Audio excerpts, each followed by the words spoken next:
It's time to take a look at what's happening around Wyoming for Thursday, September 25th. I'm Wendy Kaur, bringing you headlines from the Cowboy State Daily Newsroom, brought to you by Wyoming Interventional and Vascular Associates. WEVA offers the best solution for treating tired, aching, and swollen legs at Wyoming's only IAC-accredited vein facility. With virtually no downtime and minimal risks, if you're ready for relief, see what WEVA can do for you. Schedule a consultation at caspermedicalimaging.net/WEVA. Governor Mark Gordon on Wednesday said anticipated budget shortages precipitated by a 25% property tax cut are one of several critical issues county and local officials must confront during the coming budget session. Cowboy State Daily's Jackson Walker reports that the governor made the remarks while addressing the 2025 Wyoming Association of County Officers meeting in Rock Springs, a gathering of county officials from across the state. I spoke to some commissioners who were saying that they're concerned this is going to begin impacting local services such as emergency ambulances, such as trash pickup, such as community events. And they were really worried that without finding some other source of funding, that this was going to continue to impact them in a really serious way. I spoke to one commissioner from Hot Springs County, Tom Ryan, the chairman, who told me that he was concerned that all of these cuts are going to make his county more dependent on state dollars rather than these local dollars, which he argued is going to have a big effect down the line. The governor acknowledged having flown into town through a thick fog that morning, which he likened to the coming budget concerns facing Wyoming's elected officials.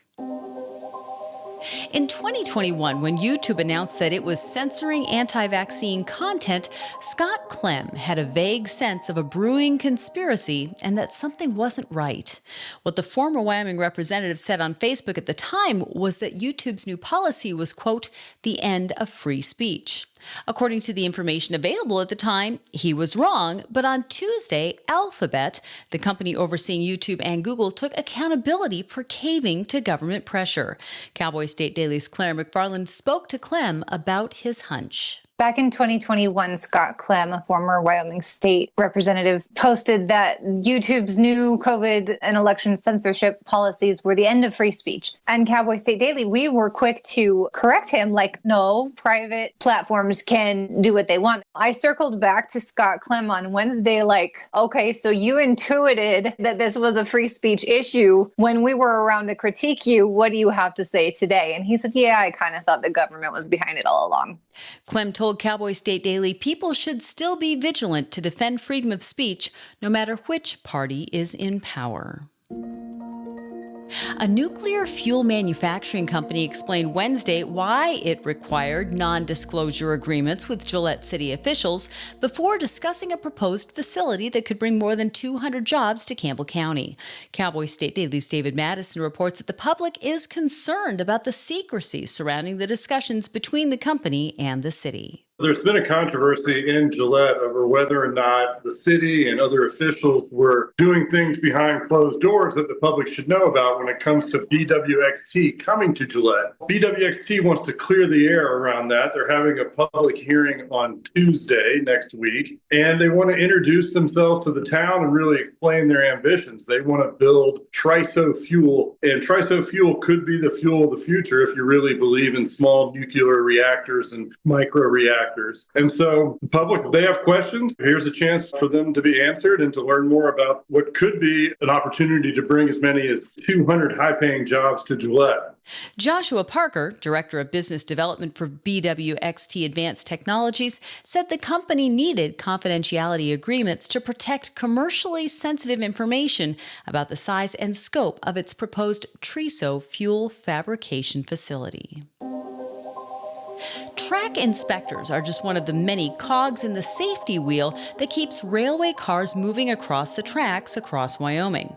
But former legislator and retired railroad worker Stan Blake says continuing rail layoffs, coupled with more automation, will mean more train accidents in Wyoming. The American Association of Railroads says that these automatic track inspectors can do the job and do the job better than people. But a lot of the union reps and the retired railroad worker I talked to, Stan Blake, said that's actually not the case, that there are defects that humans notice before before they become defects. These ATI miss these things until they become a problem where people can see them before, so that people, eyeballs on the track are your ounce of prevention before you need 10 pounds of derailment cure. What Stan is telling me he's seeing is more and more they're coming to replace what humans have done, and he doesn't think they're ready for prime time. He's not the only one.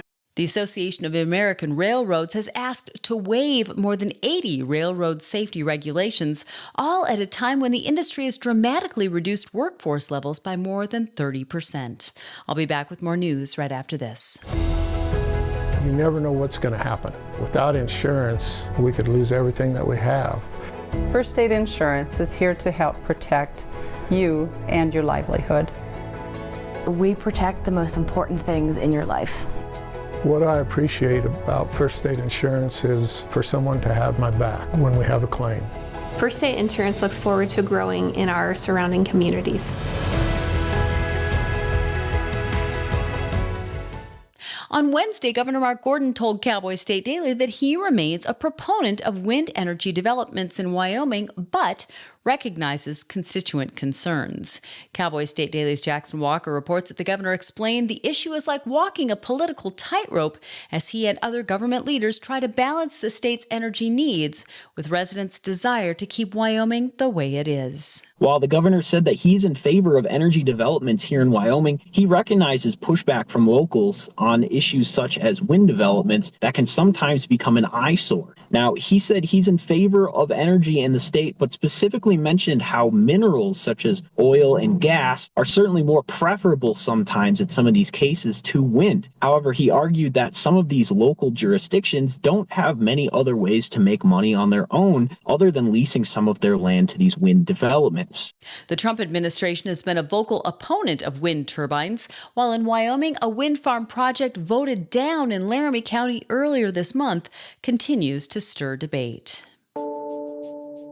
Colorado's ongoing wolf reintroduction program is facing new wrinkles with lingering accusations that wolves from Oregon infected with a parasitic disease were released in the state. However, Cowboy State Daily's Mark Hines reports that the Colorado Department of Parks and Wildlife claims that Hydatid disease was already present in Colorado. I saw the documents from a forensic veterinary lab in Kansas that tested some stool samples from some wolves that came from Oregon and were reintroduced into Colorado. They tested positive for Hydatid disease. Part of the protocol of the wolf reintroduction program is when they bring these animals in, they're supposed to put them through a series of treatments and either treat them or vaccinate them for this whole array of disease, including Hydatid disease, which is basically like a tapeworm parasitic disease. It's really nasty stuff. It can get into an animal system, canine, cattle, elk. In rare cases, it can even infect humans. Wolves brought in from Oregon and later British Columbia were treated for that and a number of other diseases before being released.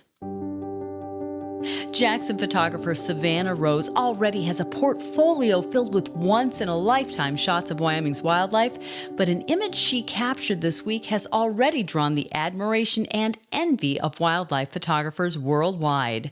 Cowboy State Daily's Andrew Rossi spoke with Rose about getting that perfect shot. Her goal was to find elk, and she found elk in Grand Teton. She saw this bull acting up, so she got herself in position, hoping to get the shot that she wanted. And as it happened, the elk rose to the crest of the hill where she wanted him to be. She threw herself on the ground to get the angle she wanted. She adjusted her camera settings very quickly, knowing she had seconds to get the shot. She aimed up, had the Grand Teton framed in his antlers perfectly, and got the shot while she was on the ground. And that's the dedication it takes if you want to be a top-tier wildlife photographer. Rose has worked as a professional wildlife photographer since moving to Jackson 10 years ago. And now Cowboy State Daily's Mac Watson brings us our final story for the day. As fans of CJ Box's intrepid mystery-solving game warden Joe Pickett count down the days until the release of his 26th Pickett adventure, The Wyoming author dropped a bombshell on Wednesday's Cowboy State Daily show with Jake Nichols. Cowboy State Daily's Greg Johnson reports that two literary worlds will collide. Cassie Duell and Pickett are going to cross paths. It's like the Marvel Universe. His two big popular series are going to have some kind of a crossover in his next Joe Pickett. Of course, Joe Pickett, those novels, there's 25 of them. A 26 is coming out in February. And what he said is that the 27th probably looks like he's going to have the main character from his other series, a character named Cassie Duell, be part of this next Joe Pickett novel. How that's going to happen, we don't know. Whether it's going to be just a cameo or whether they're going to team up, because they're both investigators, so maybe they'll team up on something. You just don't know. But if you're a fan of CJ Box and you've read his two series, it's a big deal. When asked about the potential for Pickett and Cassie Duell to cross paths in a Box book, a superfan who spoke to Cowboy State Daily practically squealed with delight. And that's today's news. Get your free digital subscription to Wyoming's only statewide newspaper by hitting the daily newsletter button on cowboystatedaily.com. And you can watch this newscast every day by clicking subscribe on our YouTube channel or listen to us on your favorite podcast app. Thanks for tuning in. I'm Mac Watson for Cowboy State Daily.